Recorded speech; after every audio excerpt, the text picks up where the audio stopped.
What's your name? My name's Angelo, and your name? Tanner. Tanner. Glad to meet you. You too. Yeah. What's the message? You said you have a message for kids that you want to give out. Yeah, you could edit that part all out. No, you're good. My message for kids is the first one is we're creatures of habit. And so if you're going to do something that's a bad habit, don't do it in a row. Skip some time so it becomes a choice.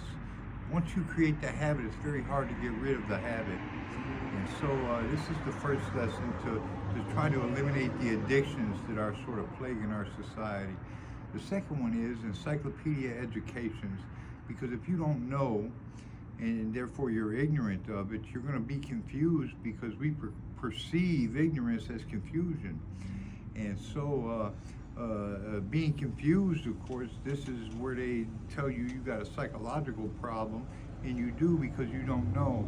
So when your mind gives you a message through confusion that you don't know something, you should go learn that thing. And when you learn it, you'll regain unity with your own mind, and this will alleviate psychological problems from this place where this is also plaguing this society, psychological problems and addiction.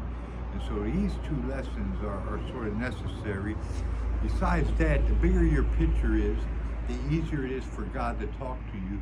So when you get a wide variety of knowledge, because God exists in every moment, is created, and your mind is engrafted into the truth in a very large area, He has many avenues by which He can speak to you, because your vocabulary is very big. I believe most people that don't believe in God, they don't believe in God because their vocabulary is so small that God really can't speak to them very much, because their own ignorance prevents God from sort of having ways to communicate with them.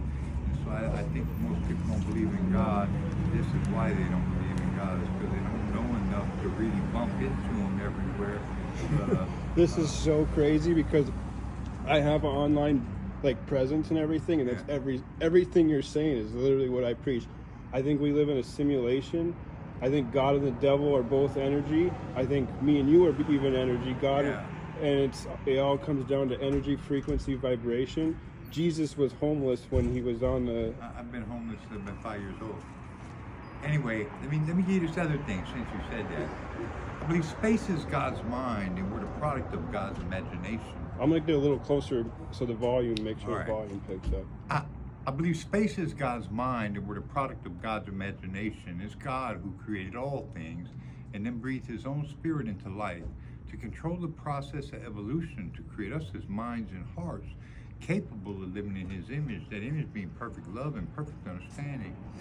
Perfect understanding is this: when you know what you know, and when confronted by something you don't know, you know you don't know it. Because if you know what you know and you know what you don't know, you pretty much know everything, and no lie can exist within you to separate you from being one with the truth, which of course would be God's mind. If I have a religion, this is my religious belief, that we're supposed to get in tune with reality and judge it from the heart of love. And this puts us in the same perspective as God, and so and that's where God lives, is in that perspective. He created the truth from love, and man created reality over the truth. And so you have to sort of discern what is reality of man's creation as compared to the truth, which is God's creation. And this is why rebellions had constantly happened, because there is a truth of love that God made to exist, and it exists in us. And reality has been put over the top of that, and we have to function in this place. But don't forget who you really are. If you got to function in this economic state, that's one thing.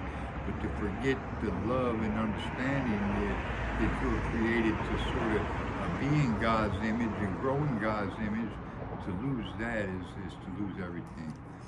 Anyway, I love that. Thank you.